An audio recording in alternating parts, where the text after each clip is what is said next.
In order to follow along with this tutorial, feel free to download this footage in the description below. Hover over your footage like this, go to the Fusion page from here. Once you're in the Fusion page, click on your media in, which is the footage that we're using or any footage that you could be using. Then click on the merge.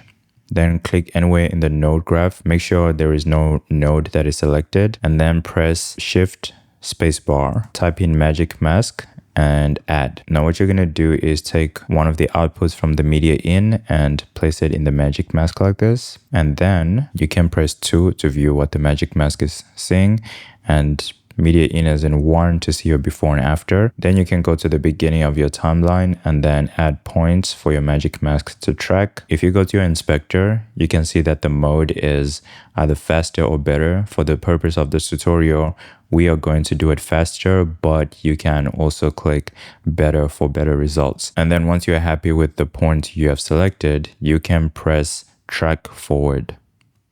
Once your track is done, you can scrub through the timeline to see how it performed. And if you'd like to adjust your matte, you can do so by eroding like this. And that's for your specific project, but I think this works best for this example. This is the way I like to sort out my node tree. Of course, once you have used Fusion for a while, you can always customize it however you see fit. So think about this process like this. This is the background, and we've sort of duplicated this footage and we've extracted our subject. And so she is currently on top of our original footage. So we are going to put the text behind her, and when we do, because we have the background, it works as if the text is in the middle of the cutout person and the original footage. Next, what you can do is press anywhere in the node graph. On your toolbar, you'll see the text icon with a T. Left click on it and drag it to the node graph. What I like to do is put it right here. I am navigating by pressing down the mouse wheel. Take the output of the text and put it on the merge like this, and then type in whatever text that you want to put. Let's say we want to put NYC for New York City. Put in your font. Let's just go with the simple Arial black, and then increase the size however you see fit. We can even put it to 1, and then we can sort of resize this as we see fit like this.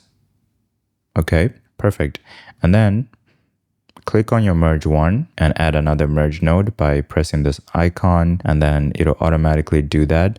Now take the output of magic mask and put it into the green foreground of the merge node. Another way to work in a way that is organized is press Option on Mac, that's Alt on Windows. Go on the link between magic mask and merge and press that option, and you'll get this little node. It does nothing, it's just for organization purposes.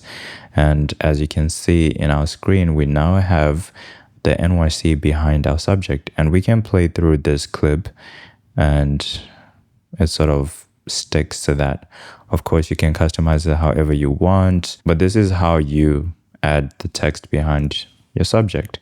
This is before and this is after. Well, I hope you found this tutorial helpful. Thank you so much for watching this tutorial. Subscribe for more, and I'll see you in the next one.